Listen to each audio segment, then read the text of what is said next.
Hello there and happy Tuesday. I'm excited as usual to chat with you. And today we want to talk about some of the things that we have in our workbooks. We have lots of workbooks that we've created for reactive and we share with other clinicians and our patients and things. And we have a series of workbooks on graded exposure. We've been talking about these in our FND membership. They're actually part of a bonus package for clinicians that are joining Brain Bytes today only.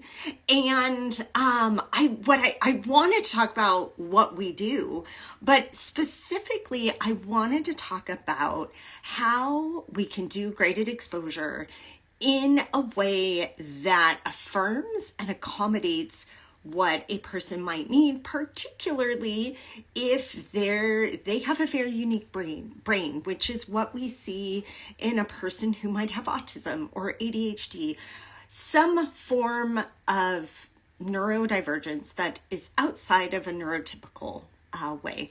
So that's what we're going to talk about today. And if we haven't met, my name is Julie Hirschberg. I'm a neurologic physical therapist.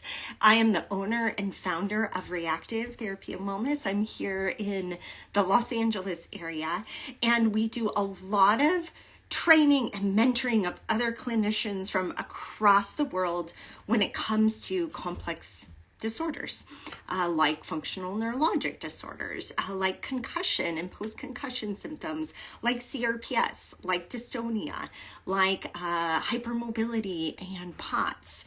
And we work with people of all types of brains, so not always neurotypical folks. And this is why I think this is really important, because the idea of graded exposure, particularly in a non-neurotypical brain, is quite frankly can be traumatic.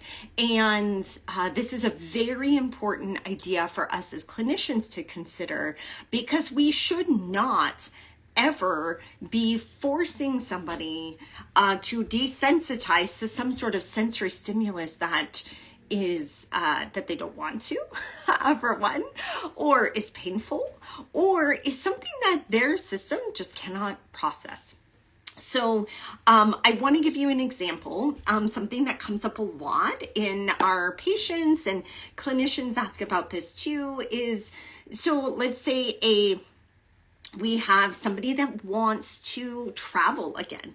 They want to go to the airport, but it can be really overwhelming. There's a lot of people. So this is probably one of the most frequent things that we hear from people, particularly with functional neurologic disorders, but with other things as well, is that the crowds are very overwhelming to their sensory system. The noise, the visual motion sensitivity surrounding them as well, the speed of movement around them. And the person might have to be very mobile, right? So they might have to walk further than they're used to doing. They might have to carry things and things like that. So there's a lot of pieces that go along with traveling, going to the airport, that can be overwhelming for a person. The first thing, though, is that this is a collaborative process. The person wants to go to the airport. This is not me, Julie, as a physical therapist saying, you better be able to go to the airport someday. No, this is driven by the person. They're saying, you know what? I want to be able to go places, and I want to be able to go to the airport. So I think that's the number one thing. So this, and if this is a younger person, this is a family decision too, which, you know, when kiddos are older, as teens, they really have the teen driving the bus for what really they want to participate in. So that's the number one thing. And it's a collaborative process with that goal. So clinicians, my fellow PTs and OTs, we shouldn't be driving that goal bus, right? So our patients driving that goal bus, they are at the center of it.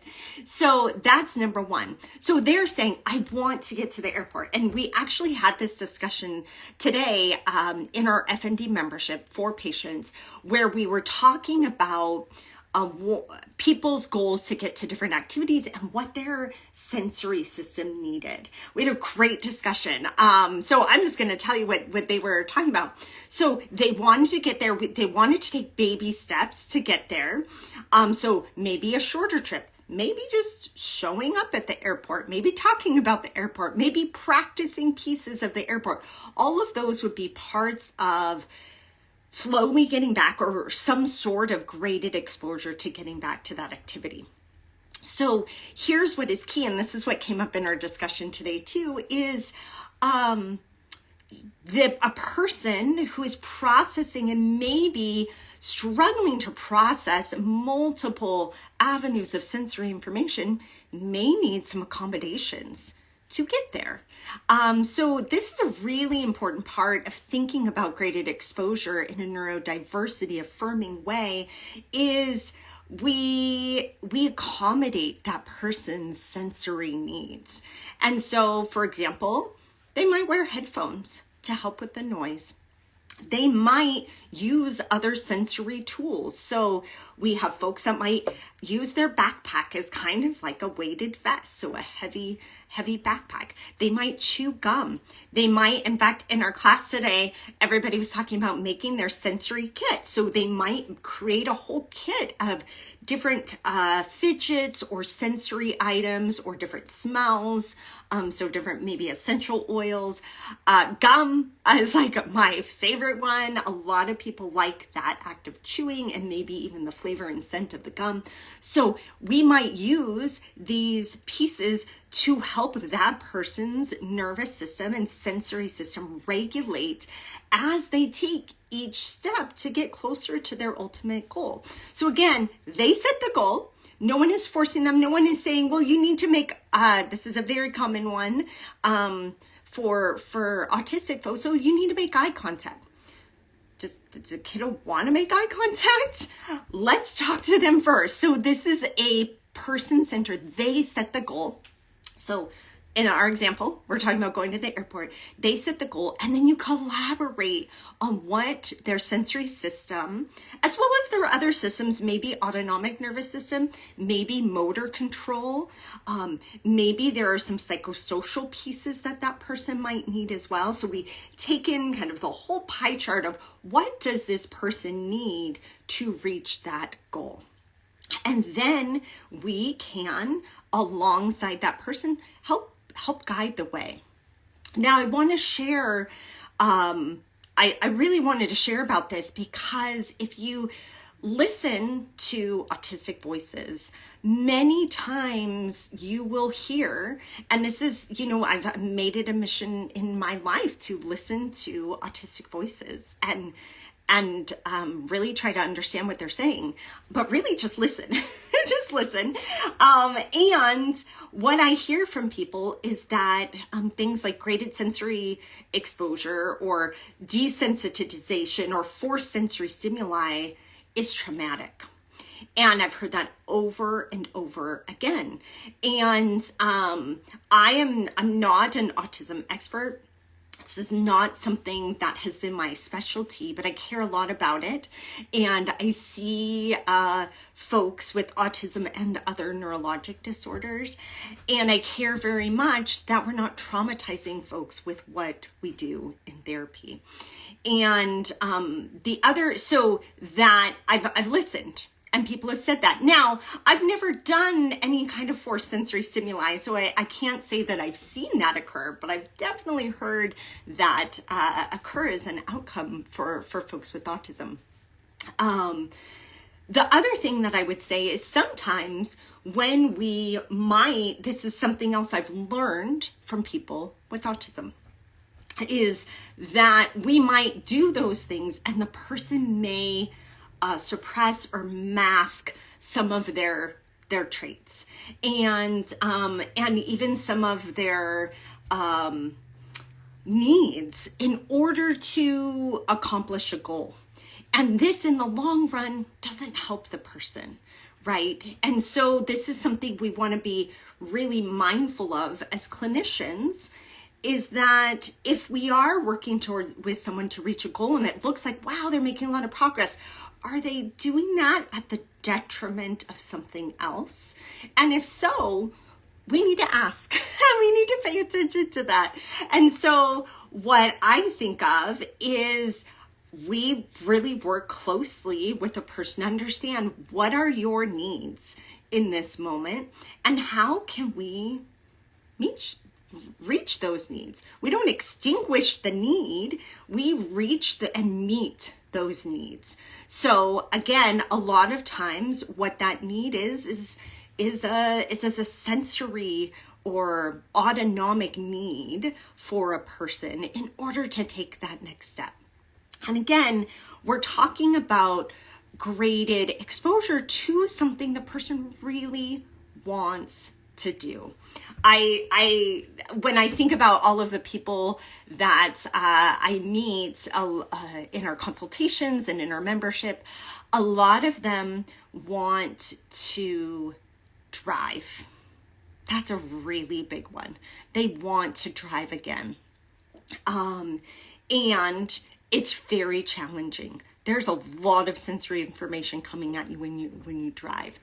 A lot of folks want to go to work. They want to go to school.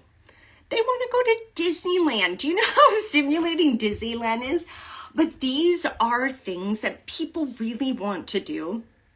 They can't go from 0 to 1,000 in their sensory system. So we work to understand those underlying needs and then be able to gradually get there in a way that is neuro-affirming, meaning we accommodate some needs. Yes, you can wear headphones to Disneyland.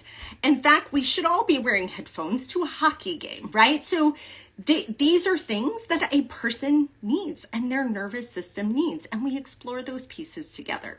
So that is actually, we've got 3 workbooks that I wanted to share with you, and I'm just pulling them up here. One is for noise sensitivity. This is probably one of the number one things that we see in folks with functional neurologic disorders and also post-concussion. So we have a noise sensitivity workbook where the person explores their sensory system. What are things that are calming? What are things that are alerting to them in all of the different sensory modalities? And together we put together a plan for a person to be able to get to their ultimate goal, which oftentimes is back to school, back to like sitting at home for a family dinner. That's another noisy environment sometimes. So we work towards that particular goal and take baby steps. Along those baby steps, it's not just about exposing to more noise. It's about using regulation tools, other tools during that step-by-step process. So we have a noise sensitivity workbook. Then the other workbook that we have is a graded exposure workbook. And this is one that we've used in many different realms. But something that I can think specifically about is we've used it with folks with CRPS, so complex regional pain syndrome. And a person wanted to get back to getting pedicures and had CRPS in their feet. And so we went through a graded exposure. Now, again, just like the person getting back to the airport or to Disneyland, we might need other tools to take each step forward. And it's a collaborative process. This is not clinician driven. This is person driven process. So that's our graded exposure workbook. We have the noise sensitivity workbook. And then one of my favorite things, somebody recently asked me about this and I updated it just this week, is we have a workbook specifically for kids and teens with functional neurologic disorders. I love this workbook because it includes artwork from kids and teens in our program. It includes their words describing their experience and how they experience symptoms. And it's awesome. I just think it's so awesome. So these 3 workbooks, the noise sensitivity workbook, the graded exposure workbook, and our FND teen and kids workbook are all part of a package that we are providing to clinicians today only, along with a private training. So we're doing a small group training with our whole team, PT, OT, and psychology, on interdisciplinary care in F&D. This is only for folks that are joining our Brain Bytes community today. So if you are a clinician, I hope you're listening up, because this actually expires at 7 p.m. And this is a whole F&D bonus package for you with our 3 workbooks and a small group training just for you. Now, I will say, if you are already joined Brain Bytes, as our doors are open, they're open through Thursday. If you've already joined, you're also going to get this bonus. So don't worry, you're gonna get it. It's a great bonus. It has so much great practical stuff that literally you will be able to take and use right away and make a change in your practice. And on May 1st, I hope it's May 1st. I hope I have my dates right. May 1st at 9 a.m. Yes, it is. May 1st at 9 a.m. we're doing our special session on interdisciplinary care in F&D. It's going to be myself, OT Naoya Okura, and neuropsychologist Lauren Keats. We're doing a special session just for those that are joining our Brain Bytes membership today by 7 o'clock. So this is a bonus that is just for today. If you are a clinician, go check it out at reactiveeducation.com/brainbytes. And if you are a person with F&D, check out our membership. We just went through and we share these workbooks in our membership. We have a membership just for people with F&D. And you can check that out at reactivept.com/FND. But we share our workbooks there for the people in the membership so they can use them and help themselves get better. It's awesome. I really love that membership. So I want to thank you for joining me tonight for talking about this idea of graded exposure and doing it in a neurodiversity affirming way. I cannot emphasize how important this is. And I think this is extremely important for clinicians out there to know and understand that we can do these things and we can support and accommodate people's needs at the same time. So thank you so much for joining me. I hope to see you in Brain Bytes and grab this bonus, and I'll see you in that special training in a couple of weeks, and get in there before 7. I look forward to seeing you. Have a good night.